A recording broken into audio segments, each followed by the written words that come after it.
তুই ঠিকই বলেছিস, আমি এই গ্রামের আর কাউকে মরতে দেবো না। এই তোমরা সবাই প্রস্তুত হও। পল্লবীকে তুই কেন মারলি? ও তো কোনো দোষ করেনি। তোকে তো আমি আগেই বলেছি এই গ্রামের আমি কাউকে বাঁচতে দেবো। আরে ও তো এই গ্রামেরও না, তাহলে ওর অপরাধটা কি? ওর অপরাধ একটাই, ও এই বাড়ির আত্মীয়। এই বাড়ির আত্মীয় থেকে শুরু করে গ্রামের সবাইকে শেষ করে দেবো। আমি বেঁচে থাকতে এই বাড়ির কেন, গ্রামের মানুষের ক্ষতি করতে পারবি না? কি? হ্যাঁ। এসব তুই কি বলছিস? যারা আমাদের আব্বা আমাকে পুড়িয়ে মেরেছে তাদের তুই প্রতিশোধ নিবি নি? তোর মতো প্রতিশোধের আগুন আমার মধ্যেও ছিল, কিন্তু এদের ভালোবাসা পেয়ে সে আগুন নিভে গেছে। আজ থেকে রিয়াজের বাবা মাই আমার বাবা মা, আর এই গ্রামের প্রত্যেকটা মানুষ আমার আপনজন। তাই বলছি তুই এখান থেকে চলে যা। তুই এদের মিথ্যে ভালোবাসা পেয়ে সব ভুলে গেলি? তুই ভুলে যেতে পারিস, কিন্তু আমি আজ রাতেই রিয়াদের মাকে শেষ করে দেবো। আল্লাহ আটকাস।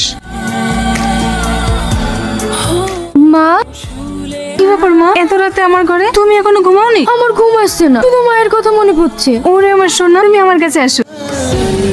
साथिया माहिया बरसा दे इश्का की। কি রে, সারা রাত জেগে তো রিয়াজের মাকে বাঁচিয়ে দিলি, আজ রাতে কিভাবে বাঁচাবি? আজকেও আমি রিয়াজের মার কাছে থাকবো, দেখি তুই কি করতে পারি। ওইদিকে রিয়াজের মাকে পাহারা দিবি, এইদিকে আমি রিয়াজের বাপকে শেষ করে দেবো। আর যদি তুই রিয়াজের বাপকে পাহারা দিস, ওইদিকে আমি রিয়াজকে শেষ করে দেবো। দেখি তুই কাকে বাঁচাতে পারিস। তুই যদি রিয়াজের কোনো ক্ষতি করিস, তোকে কিন্তু আমি ভাই বলে মানবো না, তোকেও আমি শেষ করে দেবো। সেটা সময় হলে দেখা যাবে কে কাকে মারে।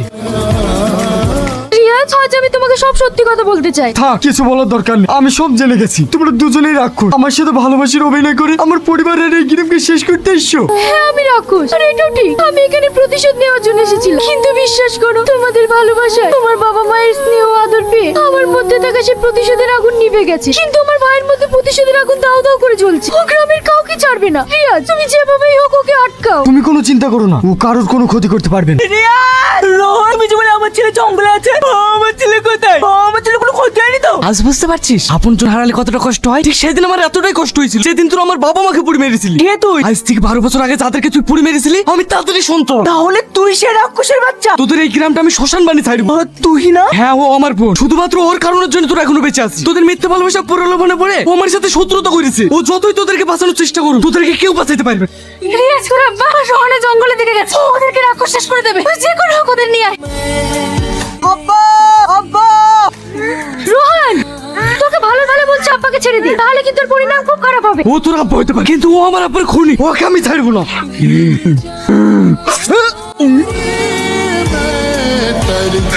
তুমি ঠিক আছে তো?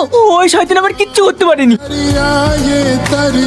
তুই না? তুমি কোথায় যাচ্ছ? আমি আর তোমাদের মধ্যে থাকতে চাই না, কারণ আমি তো রাক্ষস। তাই আমি এখান থেকে অনেক দূরে চলে যাচ্ছি। না না, তুমি কেন চলে যাবে? তুমি তো আমাদের কোনো ক্ষতি করোনি, আজ তোমার জন্যই আমরা সবাই বেঁচে আছি। দেখো মা, তুমি মানুষকে অন্য কিছু তা আমরা জানতে চাইনি। আমরা শুধু এটা জানি তোমাকে আমরা অনেক ভালোবাসি, আর সারা জীবন ভালোবেসে যাবো। তোমাকে কোথাও যেতে দেবো না। চলো মা, বাড়ি চলো।